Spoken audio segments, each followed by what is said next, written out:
Hey, good morning. How are you doing? It's good to see you again. I appreciate that you've come back.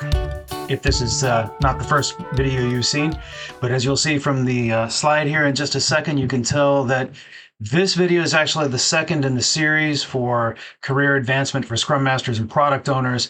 We're covering some topics that I haven't seen anyone else cover before. For some people, it feels like it's, yeah, I already knew that. But, you know, I've also gone over this content with people and had them say, wow, I never thought of that. So I hope that you'll find this interesting. We're in the interview improvement and practicing, getting ready for interviews, especially with the concept of how do I address the jitters and the fear that I often have whenever I have to interview. I don't interview well, I get kind of scared, etc.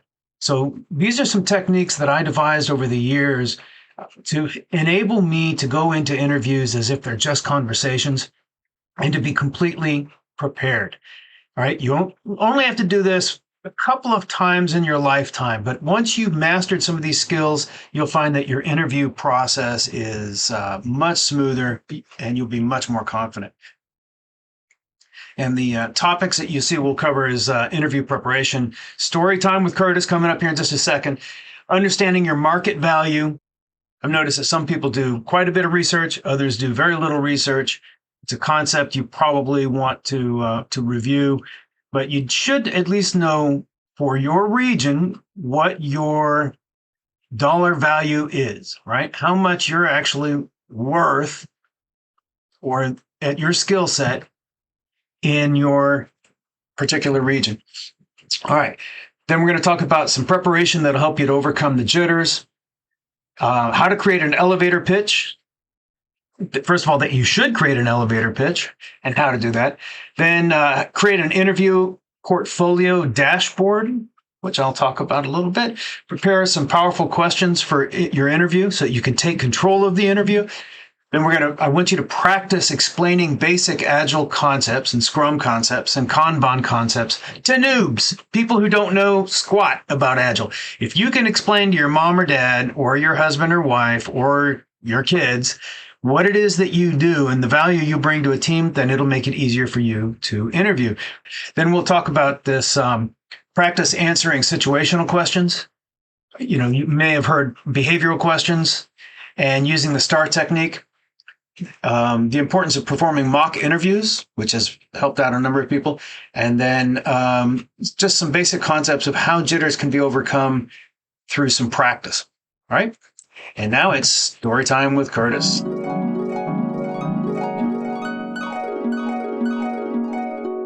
All right, so I'm going to tell you a quick story. Like many of you, I had many struggles to make it in the world. All right. I didn't start off at some Ivy League school and have everything handed to me. I had to work for everything, for the university, for my degrees, to get my first job. And what I discovered in every single job, it really is all about leaning in.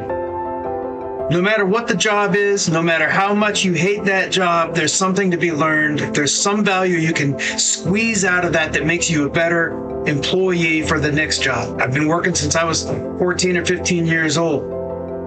By the time I got into my professional career, I started off as a Spanish teacher and I worked for about 4 or 5 years and I finally left that and went into corporate training.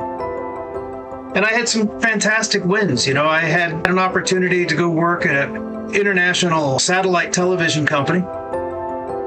But in order to do that, I had to speak Portuguese. And I didn't speak Portuguese. But my future boss said, I'll give you 90 days to learn the language. You have to prove it. And I did it. I taught myself to speak Portuguese sufficiently to teach billing and satellite systems in Portuguese and Spanish in 90 days. In Brazil, in Venezuela, Mexico, all over the place, right? And that kind of filled me with some confidence. Later on, however, when they decided to shut down the training department, I was going to be unemployed. I was going to be laid off. And I had applied to the project management job, and the manager just scoffed derisively. You can't be a project manager. You're just a teacher. You don't know what you're doing. Now, I had taught myself to speak a foreign language in 90 days. And I had learned all these satellite systems and was able to teach it in 90 days, but he didn't have the confidence in me to be able to be a project manager or a business analyst. Yeah, that kind of stung. So I took my lumps and I actually took a step down and went and worked on a customer support hotline, right? But it was an international line where I got to use my languages. And instead of feeling sorry for myself, I leaned in again and helped my colleagues who were struggling with some of the technology. And I created documentation to help them, to teach them how to logic out some of the problems and resolve the issues. And that got noticed, and I got a promotion to become a business analyst. It was one of the very few opportunities where somebody really recognized the extra effort I put in there. And it hasn't come easy. And I think a lot of you, I think you probably will be able to empathize with that for some of us, things aren't just thrown our way all the time. We have to earn it. We have to work really, really hard. And one of the most frustrating aspects of this is when you're in that stage of the game, when you're working super hard, putting in extra hours, trying to acquire skills, and some people seem to get noticed naturally, and some people seem to get overlooked. It's really, really hard to make advances. And one of the only ways of doing that is by leaving the company and going someplace else. And of course, that requires interviews. Now, the other thing that I needed to do was to study the interview process. And today's video is about a few of the little tricks that I learned about how to create an elevator pitch about yourself, so that you create a short blurb telling about some of your biggest wins to kind of dazzle your interviewer. The other one is to create a portfolio of your work. A lot of people do all sorts of great work and they never store it. They don't take it with them. Use that. Take that material to show them, look, this is something I've done. And then the other things I learned was I use powerful questions to drive the interview in a way that I can then extract some information, and I'll be able to say, okay, they have a problem like this, I've solved that problem. Oh, they have a challenge here I can help them with. I learned how to use these questions and interject them periodically to get enough information to be able to provide better answers. The other thing was I noticed that they're using situational questions, these behavior questions. Tell me about a time when you, and then you have to respond with a story that matches that challenge, right? So I sat down and I researched all of these questions, wrote them down, and started writing answers and then rehearsing the answers. So these are some of the techniques I'm sharing with you today. We'll go into more detail after this. Trust me, if you invest a little bit of time in these skills now, your interviews will improve and you will get better opportunities. You don't have to be one of the darlings of the management that gets everything thrown their way. You can find your own path. You'll just have to be willing to go and interview and be calm, because people associate calm with confidence. Confidence is associated with competence. Competence is associated with value, and people are willing to pay for value, right? So that increases the salary that you can get. So I hope you enjoy the video. Thank you very much. Okay, so we are back, and it's time for you to ask yourself the question, where do I fit in this market? Am I getting paid what I'm worth? I recommend that you start off by understanding where you live. What is your market compared to the rest of the country? Are you in one of the orange states that you see in the picture to the side, where your cost of living is, 110 to 134% of the national average? If you are, your salary that you should be aiming for is obviously going to be above the national average as well. It needs to be if you're going to survive well there, right? Now, if you're a junior Scrum Master or a junior product owner, obviously you may enter at a lower rate and work your way up. I'm not trying to be unreasonable here. Then there are the states like Florida, Colorado, Nevada. These are places where the cost of living is 96 to 110% of the national average. These tend to be what we call the bellwether states, right? These are the places people want to go and live because they're beautiful and it draws people in. There also tends to be really good economies in these states. Colorado, for example, is a tech hub, while it's also a beautiful state people want to live in, and it tends to attract people there.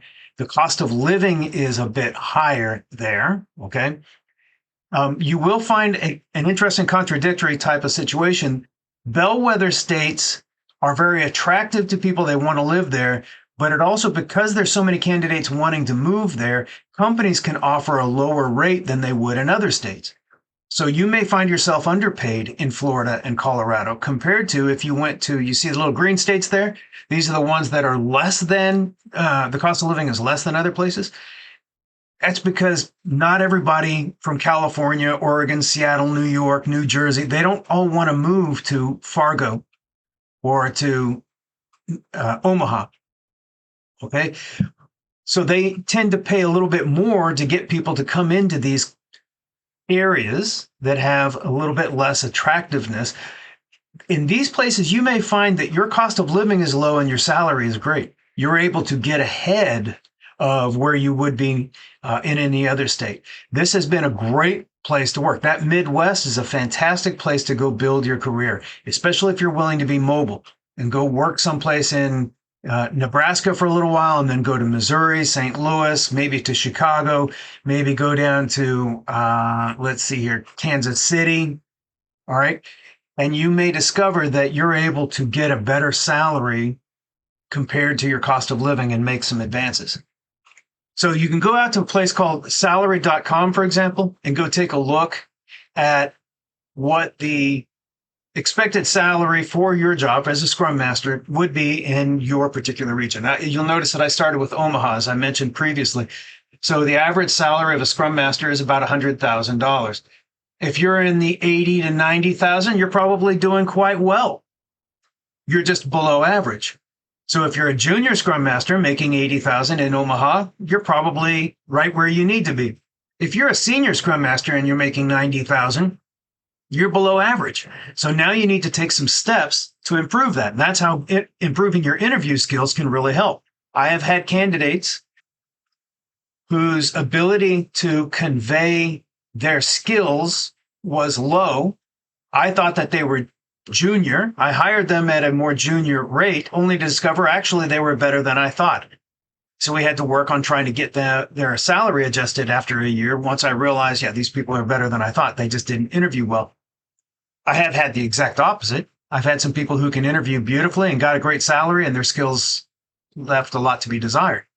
But what you want to do is try and at least get your salary aligned with your skill set, and your interview will enable you to convey your value, which should increase your offer, right? Now, you'll notice by comparison, if you go to New York, the average salary in Staten Island for a Scrum Master is about $118,000. Now, if you're below that, you're barely surviving in a place like Staten Island. And probably you need to be above that. You probably need to be significantly above that. So it really depends on what part of the country where you happen to be working, or if you're willing to move around. And I really recommend for younger starting professionals, be mobile, go where the work is, and maximize your learning ability and your ability to earn early in life. Don't wait until you're in your 40s to start making these changes. There's another place where you can get some of this information on Indeed. They often will publish the salary rates for a position, for a requirement. And you'll notice, look how big that band is, from 73,000 to 110,000. Obviously, the difference is your skills and your ability to sell those skills. As I keep saying, you're trying to sell a product, and that product is you. So your ability to market yourself and then overcome any hesitations that your hiring manager would have, so that they recognize this person already has skills that can come in and provide immediate value. It's worth paying for. You'll notice that Nebraska, the salary range was 73 to 110,000. Just remember, the cost of living in Nebraska is very low. Tampa, Florida, 93 to 140,000. Huge band. Okay. Notice that the cost of living in Florida is a lot higher than Nebraska. I've lived in both places and I know for a fact. And of course, Newport, California, very expensive place to live, 126,000 to 176,000. Unlikely you would get 176,000. You would have to be a very senior Scrum Master to be able to get that kind of salary. It's possible, but you're going to have to do a really good job of convincing them that you're the right person. How does preparing for an interview help? First, you need to understand a couple of things. This is going to be a theoretical construct right here. I want you to look at each one of these green bars and consider this as a theoretical value that represents 100% of the knowledge within this subject area. It's a theoretical concept. It's impossible to have 100% of all the possible knowledge in there. I don't have 100% of all of this knowledge in every one of those areas, but it's to drive home a point. This is what you possibly could know in the universe of Scrum Master and Product Owner skills. Okay? Now, let's suppose that your actual skills look a little bit more like this. The green represents what you actually know currently and what you can convey in your interview without any kind of practice. The black part of that bar represents the stuff that you're missing. And you'll notice that in an interview, the interviewer, if they are knowledgeable, they will have a perception of what your average skill set is based upon how you respond to the questions. So while you may have 25% of forming teams knowledge and only 35% of collaboration and maybe a high 50% facilitation skills, for your average Agile expertise, perhaps it's 22%, pretty low when you consider the universe of Agile concepts, but it's good for a Scrum Master. And maybe you're fairly experienced in Scrum and you've got 70% of all the knowledge you would need. You've read Schwaber's books. You've read everything you can get your hands on. All right. Sutherland, everything. All right. And perhaps product ownership. You've taken some certifications and you actually have some skills there. What'll happen is that within the mind of the interviewer, most people will average out and they'll get a feel, it's about 40% of what I want, what I'm looking for. And you'll notice on the right side, you see where I have like 2 unskilled, and then there's a junior level, and then advanced level, and an expert level. And so you might come out as a little bit either junior, barely able to be employed, or maybe hovering right above there's just not enough skills there. The next person who interviews, however, may have the exact same knowledge, but because of their ability to interview differently, that perception increases. Remember, I was telling you about certain people who had greater skills, but interviewed poorly, and I thought they were very junior. And people who I thought were very senior because they interviewed well, but later on I discovered, they had kind of pulled one over on me a little bit. That's pretty rare, but it can happen. But for your perspective, what's important to you right now is, how do I interview better so that I can at least create a perception of higher level expertise that I actually have, perhaps, that my ability to explain concepts, and you don't want to be lying about what you're doing, but you want to be able to present this concept of, I understand the concepts I understand, and I can explain the concepts that I understand, and I'm humble enough to recognize the things I don't understand, and I'm eager enough to want to learn more. Those are the types of things that will make you an excellent candidate that we would want to hire. Okay, so the normal interview flow, you have to visualize this thing, I think. It will be very helpful for you if you do. The normal interview flow starts over here. The interview starts. The interviewer, hiring manager, HR person, whoever it is that's leading it, will do the introductions. You'll meet the people on the team. They'll tell you their names and their roles. You should be taking notes of those names and stuff so that you can call them back and respond to them. Then they'll introduce you. You usually will tell a little bit about yourself and how you got there. I find that many people are not really prepared on this part. They just sort of wing it, right? Oh, I know myself. I know my history. I can just tell you where I started and how I got here. Now, then you get to the interviewer questions. They say, all right, let's start the interview. And they have questions like, how many teams have you led at once? What ceremonies did you facilitate? These are more specific, Agile probing questions. Can you tell me, what does average velocity mean and how is it calculated? What techniques have you used for story sizing? What is the difference between velocity and throughput? That's a kind of a trick question for a Scrum Master, but I've asked it to see. Okay, so these are very specific probing types of questions. Very often they'll ask a few of these types of questions just to see your basic Agile and Scrum knowledge. Then they might go into some interviewer behavioral or situational questions. This is the type of thing where they would say, or tell me about a time when you did something, right? When you solved a major problem, when you had a failure, and what did you learn from it?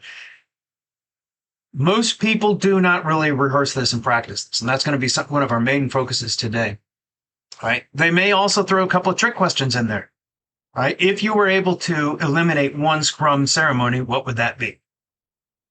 Okay, now, then they go on to, toward the end of the interview, in the last 5 to 10 minutes, I say, so what questions do you have for us? And most candidates show up then and say, well, tell me about your culture and tell me about, right, some typical types of questions. They often are intended to show that you've done a little research and you have some curiosity. But by the time you get to this point, they've already made up their mind. Your questions are just a formality. And so I'm going to show you to do something a little bit different, right? Now, after that, the interview basically ends and the panel will reconvene later on and discuss how you and the other candidates did, and they'll decide which ones they would make an offer to and which ones they want to continue interviewing, et cetera. All right? Because you may have to have several interviews before they decide. Here's where I'm going to propose making a couple of changes.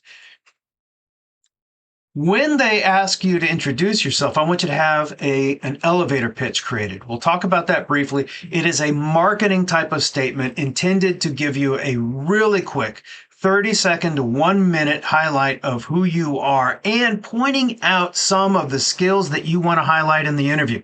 One of the things that I like to do is to interject powerful questions. So as soon as I introduce myself, I'm going to ask a couple of questions.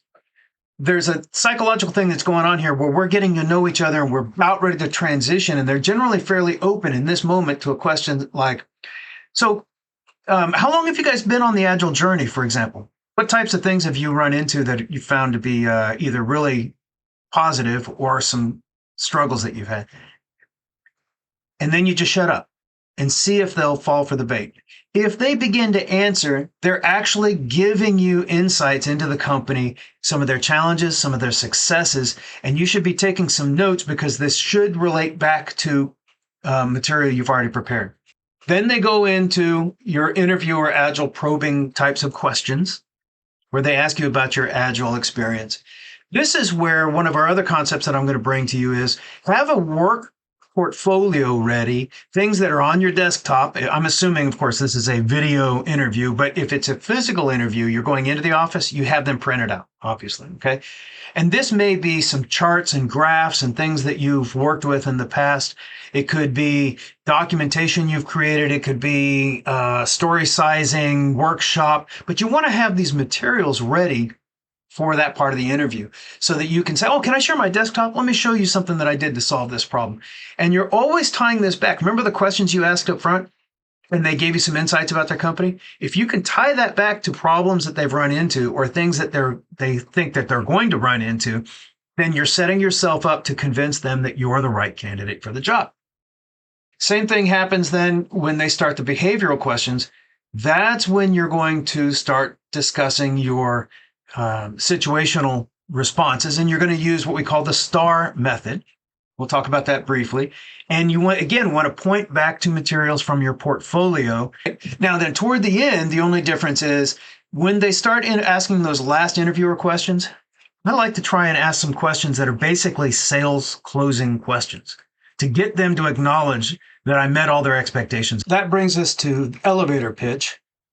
And an elevator pitch is just a quick survey of your most important career landmarks and your skills that you bring to the table. You really want to prepare it focused on the key points, the most relevant skills for this position, if possible, all right? Practice telling it in the form of a brief story. It should be maybe a couple of minutes, but it's got to be entertaining. If you go beyond a minute to 2 minutes, you need to make sure that it's somewhat entertaining. And you want to leave your audience with this clear, memorable storyline of achievements and certain skills that you're bringing to the table. And it might sound a little bit like this. Good morning. Thank you for having me here. In brief, my path to becoming a Scrum Master was sort of unpredictable. It was winding and surprising. And if you'd asked me 20 years ago what my ideal job would be, I would never have guessed that I'd be a Scrum Master. But today I can tell you that. So I started off as a high school teacher. I learned a lot about, I learned a lot of skills in that job that I need to use today. All right, such as my public speaking skills, my ability to distill complex, difficult topics into very simple language, understand how various people have learning styles. Some people are visual learners, some are audio learners, some need to learn by writing, some need to learn by doing. And so how to take people through a series of different approaches in order to learn these concepts and internalize the knowledge. These are all skills that I brought with me. And you can imagine that as a high school teacher, we also had to be somewhat entertaining and fun to listen to, because the second my audience of high schoolers got bored, out came flying pencils and scissors. And I'm not kidding, it actually happened. So you'll learn how to stay relevant and entertaining and help the kids to overcome their confusion with topics and get better at it. Later on, I switched careers and went into corporate training with an international satellite television company. I had to learn to speak Portuguese in 90 days in order to do this. And then within 3 months, I was in Brazil teaching satellite systems to customer service agents and executives. I also had to do a number of different facilitation events of executives. So I learned very quickly how to do simultaneous translations from 3 different languages in front of an audience of senior executives, as well as other mid-level management, which helped me with my public speaking and my confidence. Then over the years, I got some other opportunities, some promotions. I became a business analyst, eventually working with product owners and helping them to improve their skills and improve their story writing techniques and managing their backlogs. And ultimately, I had an opportunity to scrum a team that didn't have a scrum master.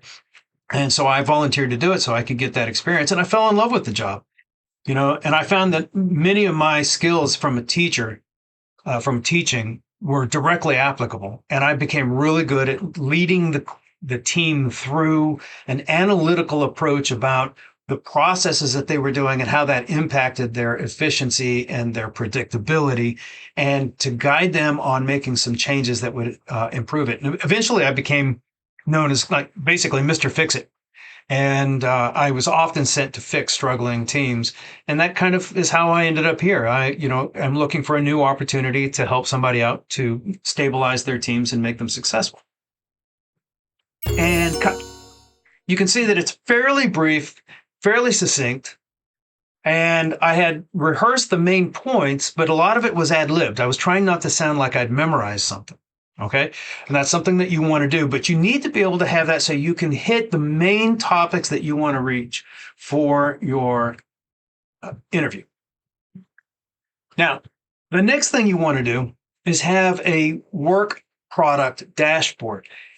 These days, we do most of our interviews by video. It used to be you'd be in person. Either way, you need to have a little folder, or you need to have a dashboard set up where you have some examples of the things that you've done in the past that you would want to use again. And you want to be able to convince your hiring manager that you're right for that job.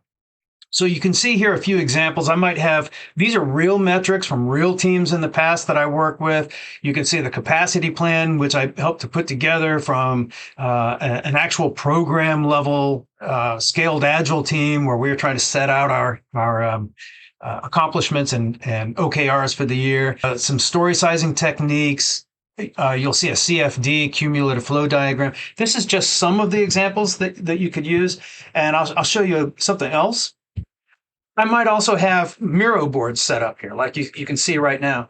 And so here's a story slicing example that I would pull up, where I would talk a little bit about, I would use, let's say, a book of flight metaphor, okay? Expedia or Travelocity is a really good subject that you can use, where you would have a UI interface, you've got your service layer, middle layers, and then you've got your data.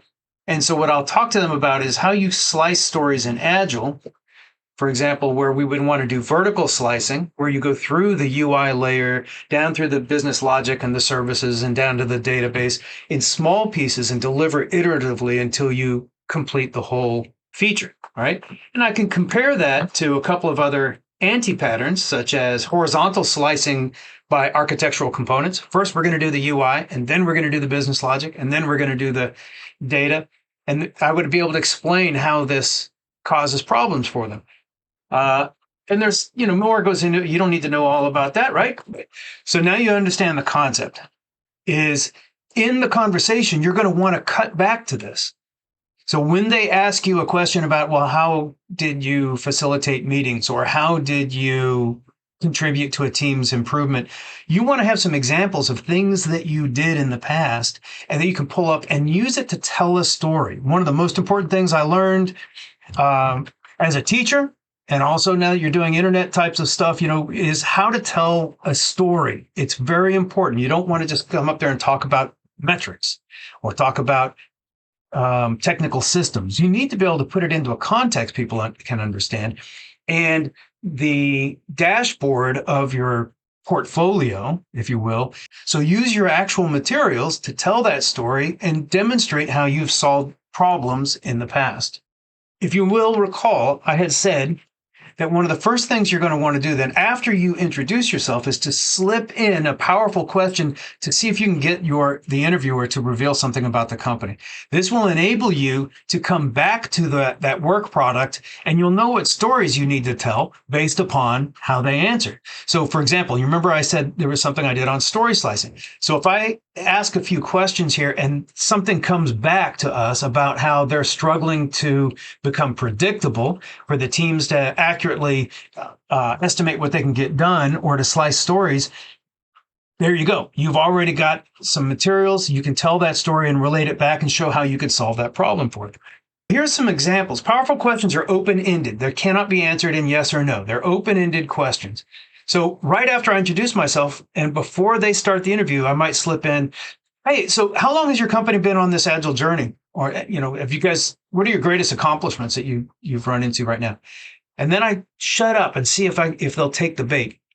Don't let them off the hook. If you get quiet, there's a moment of discomfort. They may not want to answer that, but they will feel obliged to answer. So they'll start to give you an answer about how they've been doing it for several years. And they've gotten a lot of transparency, perhaps. Okay, that's a clue. All right. That means that they like metrics. If you've got metrics prepared, you can talk about how you're really good with metrics. They might also say that they've gotten pretty good with reducing work in progress, but their predictability is still a challenge. Or maybe the culture is lagging behind some of the practices. Those are all tips that you're going to want to say, okay, how can I address that in my when I'm answering their questions later on? What is the most important thing you've learned during this journey? All right, during the Agile journey or during your transformation, you can pick your own words and look and see what they say. Look to see if you can relate it to your own story and your own successes. What do you think is probably the next big thing you need to learn or accomplish? All right. I've had some interviews where they won't answer one of the slipped in powerful questions. They won't do it. But then I've had some where they just forget their interview and we sit there and have a conversation for 30 minutes and finally go, oh yeah, I've got to get back to the interview questions. All right. And I apologize. I say, I'm sorry, I derailed your interview. I'll stay longer if you'd like. Okay, well, let's see where we get. But I can tell that they already were comfortable just having that conversation. I was able to reveal the expertise they were looking for. The rest of the interview questions were a formality. But that's something you're going to experiment with. You don't know what they're going to allow you to do. But the more information you get up front in this part of the interview, the better you'll answer your questions later on. Now that you have done this prep work, you need to go back and really study your subject matter. One of the things I learned from being a teacher is you do not really know your subject until you can teach that subject.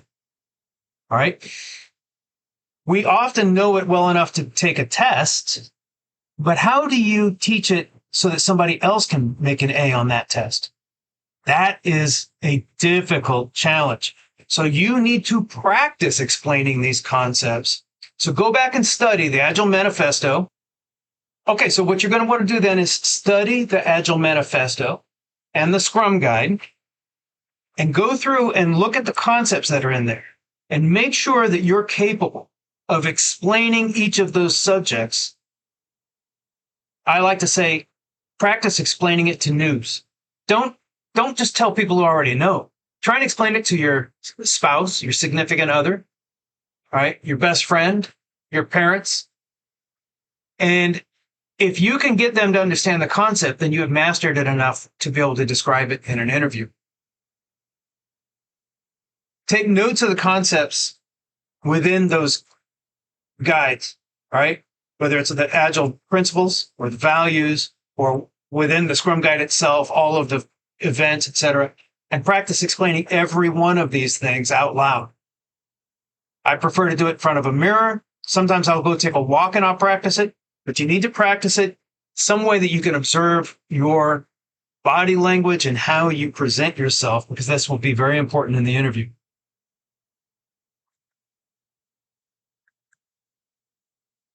You want to notice where you're struggling. If you can't answer it smoothly, you need to sit down and write out your answer. Practice that several times. A lot of people think that they can just walk in and wing it, and then they wonder why they don't get great job opportunities. The more rehearsed you are, the more comfortable you are with these concepts, the more likely you will get an advanced position and advanced salary. The other thing you want to look for is the crutch words you use. Like, okay, right? These are okay when they're sprinkled in periodically. But boy, can they get annoying when every third word is, right? Up talking is another tendency that some people do that actually can undermine the sense of authority in your speaking style. You need to address that and stop doing that. Up talking is a way of inflecting your voice that always sounds like a question. Up talking is an inflection in your voice, which can imply that you're seeking a response and suggest that you need somebody else's approval or input to feel comfortable. So if you're trying to say, so I had a team and they were struggling with their stories, so I went and tried to help them by learning how to slice their stories better. That doesn't sound like somebody who's very confident. Now imagine it with, I was like working with a team and they were like, struggling with their stories. You can see, right? You can easily see how an interviewer will think to themselves, this person is not ready for prime time. Maybe they're okay at a team level as a junior scrum master, but this is not a person I would want to lead a conversation with executives. So if you're looking for a senior level position, you need to work on your speaking style. Again, this is something I learned as a teacher. We were taught to record ourselves and eliminate these speech patterns so that we would become better speakers. Now, we get to the next subject, which is situational or behavioral interview questions. We have a download that has 15 of them, which are specifically designed for Scrum Master and product owner positions.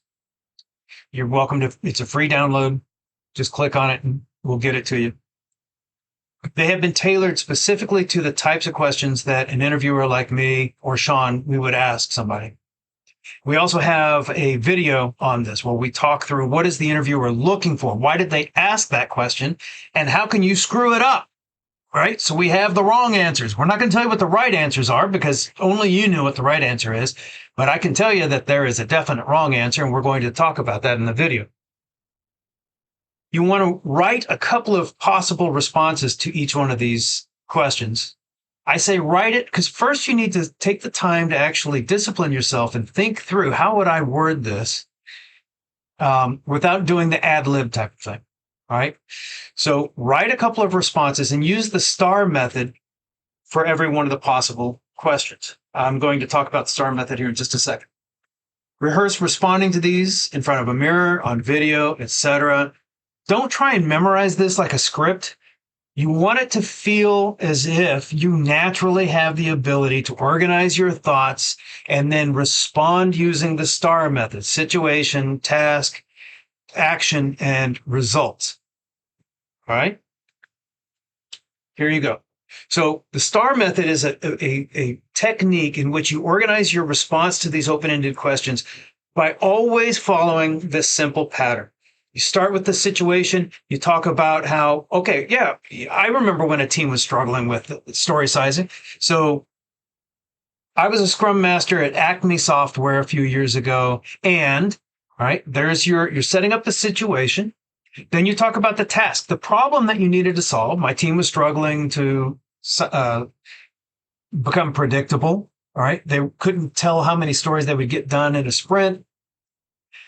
So there's your task, right? The trouble you needed to solve. The action was what you did to solve it. We got together and had a retrospective and talked about it, blah, blah, blah. All right. There's a lot more detail in the video. I don't want to get into all of it, but here you go. That's what you did. And then the result is, and because of these actions, we improved our predictability. The team's understanding of story points was better, and we no longer carried as many stories over from one sprint to another. That's the STAR method. You need to practice that. You can't just read this and then tomorrow be an expert. Once you've done that, once you have learned these techniques, remember that what happens next in the interview process is that they go back, they ask their interview questions, and they're going to ask you a few things about how you handled certain types of problems, certain skills that you have. Then eventually they're going to say, okay, what kind of questions do you have for us? I like to use this as an opportunity to close the deal. Remember what I've said. You're selling a product, and that product is you.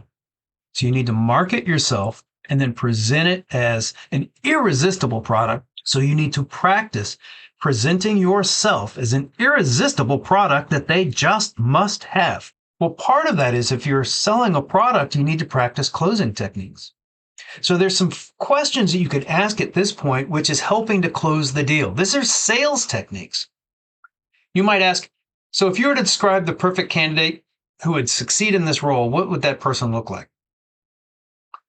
Now, shut up. Don't say another word. Be quiet. Let the silence force them to respond.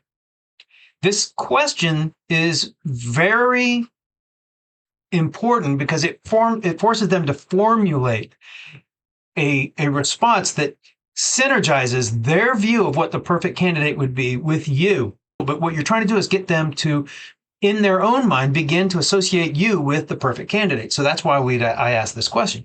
I listen to what they say, and I think about the traits that I've described. And if there's things that align with it, I'm going to point that out. And if there's things that diverge from it, I'm going to ask a couple of questions. So if they mention something you haven't yet discussed, then you might say, oh yeah, I've solved that problem in the past. Let me show you another diagram if you'd like, or I'll explain it to you really quickly. All right.